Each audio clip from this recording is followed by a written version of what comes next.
Bapak, Ibu, saudara-saudari, para suster, frater, kakek nenek, opa oma yang ikut misa bersama kami secara live streaming. Hari ini Jumat yang pertama di bulan ini, bulan Mei tahun 2025. Waktu ternyata bergerak begitu cepat. Bapak, Ibu, saudara-saudariku yang terkasih. Walaupun orang menyangkal kealahan putra dari Yesus Kristus, tetapi ada banyak pengalaman, kejadian yang hanya bisa dilakukan oleh Tuhan sendiri, yaitu mujizat-mujizat. Daripada sekedar mengakui bahwa saya orang hebat, tetapi dia tidak bisa buat apa-apa. Yesus tidak banyak omong, tetapi dia melakukan apa yang harusnya dilakukan oleh Allah, yaitu yang penuh perhatian, penuh cinta kasih. Allah yang bisa membuat banyak mujizat. Maka walaupun orang katakan Yesus itu manusia biasa, bahkan matinya secara menjijikan, mati di atas salib sebagai orang hukuman. Tetapi bagi kita yang tahu persis apa yang Yesus lakukan, itu tidak dapat disangkal bahwa mujizat-mujizat yang Yesus lakukan tidak mungkin manusia berdosa bisa melakukan itu. Bapak Ibu pun yang hadir dalam misa ini, Romo pun yang hadir dalam misa ini, yang memimpin misa ini, para suster, kita semua tidak bisa lakukan mujizat. Artinya kita benar-benar manusia biasa. Sedangkan Yesus, walaupun orang tidak mengakui dia, tapi Yesus mampu melakukan banyak mujizat. Sementara mereka yang meragukan dia tidak bisa buat apa-apa. Maka kealahan putra Yesus yang dibela oleh Santo Athanasius itu bukan hanya katanya, tetapi sesuatu yang konkret. Athanasius mau mengatakan kepada kita bahwa sikap, perbuatan-perbuatan, tindakan-tindakan yang Yesus lakukan tidak mungkin dilakukan oleh manusia biasa. 5 roti bisa beri makan begitu banyak orang. Di sini yang terhitung hanya laki-laki. Karena memang zaman dulu perempuan itu tidak dihitung. Zaman dulu perempuan dianggap sebagai manusia kelas 2. Itu memang kenyataan. Bahkan sampai sekarang masih ada orang memperlakukan seperti itu. Tapi Yesus sendiri sebenarnya mau memperlakukan semua manusia itu sama. Mau perempuan, mau laki-laki sama.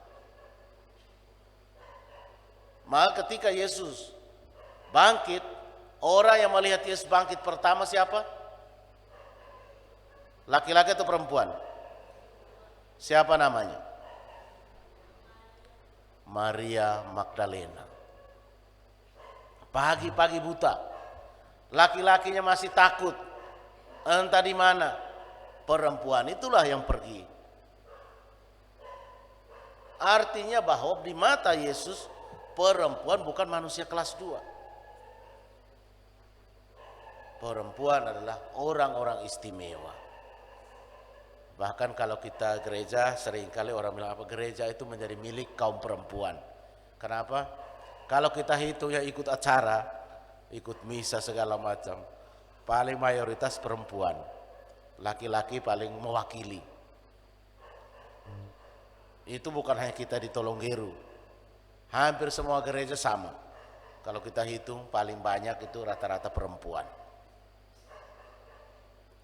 Tetapi tentu Yesus sungguh-sungguh memperlakukan kita secara sama. Tidak ada pilih kasih bahwa laki-laki lebih penting atau perempuan lebih penting, tidak. Semuanya sama. Itulah Allah. Allah tidak mungkin membeda-bedakan manusia. Allah harus memperlakukan manusia secara sama. Aturan yang berlaku untuk laki-laki harus berlaku juga untuk perempuan. Maka dalam aturan perkawinan gereja Katolik itu harus sama. Monogami, satu perempuan dengan satu laki-laki. Tidak bisa laki-laki dapat keistimewaan. Satu laki-laki 4 istri, tidak boleh. Itu tidak adil. Lalu setelah itu laki-laki kalau mati di surga dapat 72 bidadari. Maka kalau seperti itu perempuan harus dapat 72 pangeran. Yang penting Bapak Ibu kuat saja. Nah, kalau di surga ada begitu. Tapi untuk kita di surga tidak ada begitu-begitu. Surga tempat yang suci, kudus, tidak mungkin orang buat dosa di sana. Harus menjadi tempat di mana orang hanya ingat untuk memuji Allah, menyembah Allah. Itulah surga. Tidak mungkin surga tempat maksiat. Maka Bapak Ibu saudara-saudariku yang terkasih, pada Jumat yang pertama ini, apakah kita sungguh-sungguh yakin dengan Allah Tritunggal yang kita imani? Dan kalaupun kita meragukannya, apakah mujizat-mujizat yang Yesus lakukan itu masih juga tidak membantu menguatkan iman kita? Apakah kita bisa melakukan mujizat sampai hari ini? Hal-hal seperti ini, pertanyaan-pertanyaan seperti ini yang harusnya membuat kita yakin bahwa Yesus tentu sungguh-sungguh sehakikat dengan Bapa. Allah Roh Kudus sungguh-sungguh sehakikat dengan Bapa dan Putra. Harus begitu. Kalau kita tidak yakin dengan iman kita, minimal lihatlah mujizat-mujizat yang terjadi, yang Yesus lakukan selama hidupnya, bahkan sampai detik ini, ketika kita berdoa dengan sungguh-sungguh yakin. Semoga Tuhan memberkati kita. Amin. Amin.